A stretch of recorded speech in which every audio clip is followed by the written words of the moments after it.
Hi guys, welcome back to the channel. Today I'm going to be breaking down some aim training and Valorant clips from subscribers.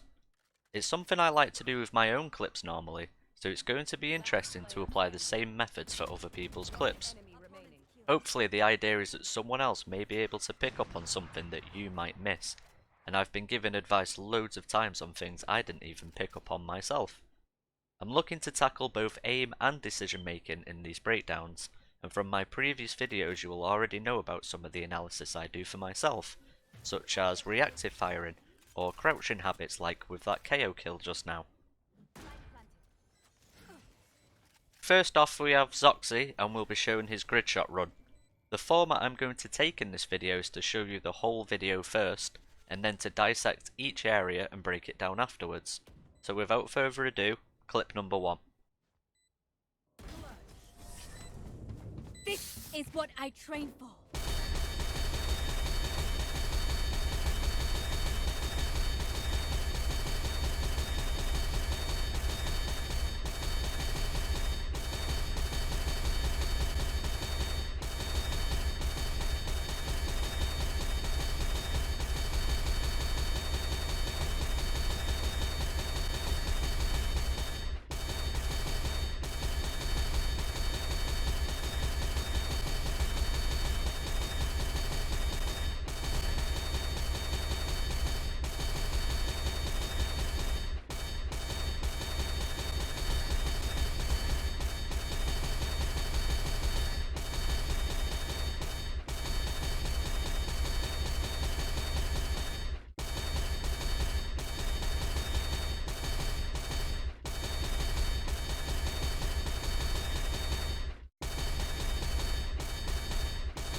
So very nice run by Z0xy, scoring over 100k, and I do pick up on something straight away, which is something I encountered at this stage too.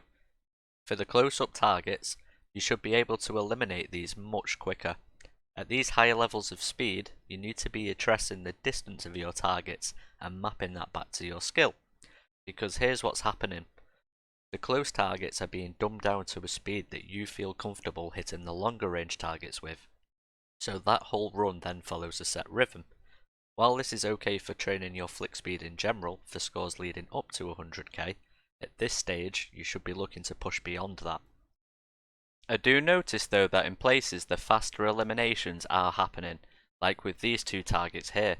So in a typical run I would say this is clear sign that improvements will come shortly in the future, and it's about learning how to adapt to these different levels of speed in your run.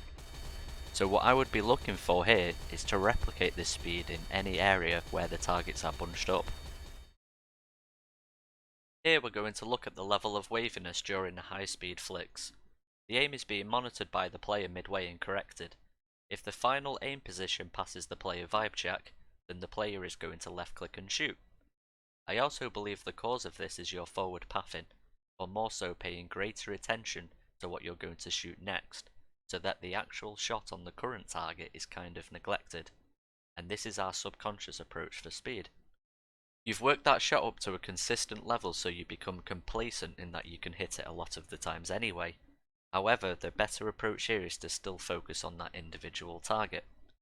You will still be able to output the same speeds, but your lines will be much cleaner because of the focus now put into those shots, but there is still a fine balance so you don't interrupt your flow too much. You want to be peripherally detecting the next target and then diverting your attention towards it. So focus on a 1-1-1 within the set, rather than seeing 3 and thinking to eliminate them quick. Here in this part of the clip you can see the movements you've worked up very well.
So same again, I can see improvements in the near future here because clear signs of speeding up is shown, and it just needs to be replicated back to the other areas to build your confidence of hitting those shots over and over again. A lot of Sixshot is breaking out of your comfort zone, pretty much just going for it, because naturally you feel obliged to go much slower than you actually can to ensure that you're hitting the shots. So especially in this section here, you already know you can hit shots at this speed, so just trust yourself and go for it. There isn't much concern for any underflicks or overflicks here really. There is some very nice control in between all of the distance ranges, so the precision is good.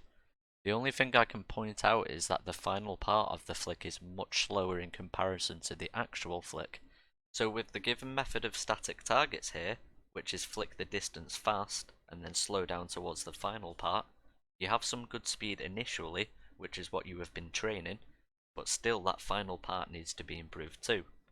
So you should be looking more towards landing your aim where the target actually is. This will stop you needing to overcorrect so much in almost every flick. The approach here is to look at the next target before you move your aim, so that you're not just flicking in a general direction, but instead actually aiming onto a target. You'll be surprised how much easier they are to hit this way. After a while of practicing this, then flicking from your peripheral will become better too.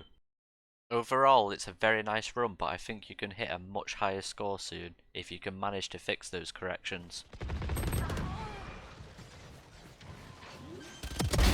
Grounded. Spike down B. One enemy remaining.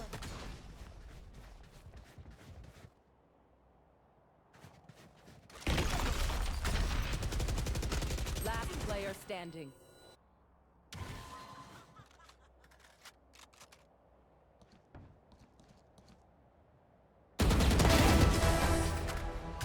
So here we have a nice ace from Daze clawing back around from a 4v2, and the level of confidence is really nice to see. Mentality is a big factor in how you play and perform, and there is no major whiffs in this clip, so well played. Firstly, I share the same habit of crouching when seeing an enemy, and it is a bad habit to have. There are only certain scenarios that you might want to crouch, such as potentially evading an enemy shot or line of fire, but often it interferes with your own aim as you begin firing at the same time. Let's watch the aim here in super slow motion, and you can see the adjustment to head height and then the crouch dip in your aim off the head. Here we can see a quick kill on the unaware Jet, and stopping the bomb from being planted secures an edge, but be careful to any other player holding the angle too. Sometimes you might have to take out a defender before the bomb planter, and here we see Killjoy is on utility, which is good. And then the dash away to be safe, which I really respect, because re-peeking that fight to the Killjoy is too much of an even ground battle to take in these situations. So the maneuver around does catch Killjoy off guard, and she was low from the comm, so now that the 4th kill has been made, this is the real tight spot for the ace, because you're excited to get that 5th kill and the bomb is down, so how would you play it? I don't know the context here, so unrated, yeah, you might go and peek that, but for ranked it would definitely be safer not to go for that peek.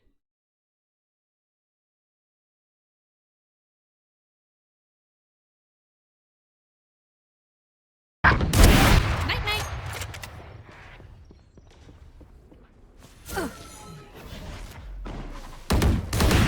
Last player standing.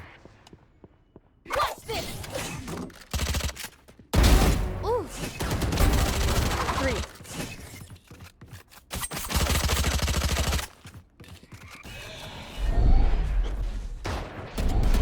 One enemy remaining. 4. Spike planted.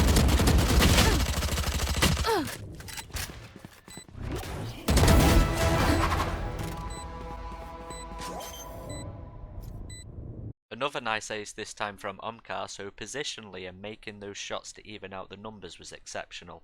So here I think we'll just need to look into the mechanical side. Firstly, the shots hit, we can see you pay great attention to character movement in cleaning up that Omen kill, and these two are honestly just nasty on the Breach and Killjoy. The first one being fast and the second precise. You maintain good form in tapping against the Reyna and manage to flick above the box regions to finish the Jet and get the ace. Now for the Jet, the daggers were very close, and in those 4 daggers she didn't shoot once. So just taking a split second to realise you need to adjust there to hit it first time. And then in round 2, I'm not sure if it's mental against enemy Jet, but I know here you expected to finish her before the clip was empty, and she only landed 2 of her bullets in that spray. So in those quick situations, maybe look towards a quicker engagement over committing to a solid crouched position. Overall, very nice, so just work on the precision a little further so you can reduce these engagements to just 1 set of bullets. And here I like the movement, especially dodging the rain of bullets, so keep up the good work.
A nice 6-shot run by Nocsi, and here we can see some fast in-between speeds but some potential issues towards overshooting.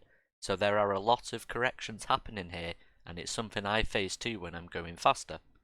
It comes mainly from flicking peripherally, so you're paying attention to the target you're currently shooting, then flicking fast to where you think the next target is, but you will honestly score higher by acknowledging the next target first and only then moving your aim.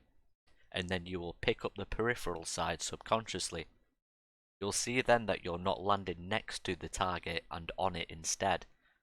The speed on the other hand is nice to see. Keep on doing that and refining your aim and where it's landing, and you can definitely hit a much higher score. So mainly it's just working on those angles. Overall you do land on the target quite a large portion of the time, so I think to continue practice with what you're doing, and mostly the issue here is just the corrections. I can see improvement again in the near future, so there isn't much to fault other than that. Keep up the good work. So really, just put your focus towards the next target, and then asking your aim to be fast and precise to hit it, now that you know for definite what you're aiming at. Also with the target pathing, try not to make so many conflicting moves. Here we can see 4 easy targets below and you choose to go against your momentum upwards and then again to come back down. Also, I think you could be looking to push the boundaries a bit too with shooting these closer ones a tiny bit faster than what you're doing currently, considering your accuracy is fairly high already. So again, I just want to thank Omkar, Daze, Nocsi and Z0xy for allowing me to use some of their submitted clips for review in the Discord, and it opens up new ways for me to play by analysing what people do, and with the sharing and breakdown of information like this we can all get better. Even some of the things I find here, someone else could make a totally different point, or even disagree and think a different method is more suited, in which case then we'd all love to explore these different ways. As always guys, thanks for watching and I'll catch you in the next one.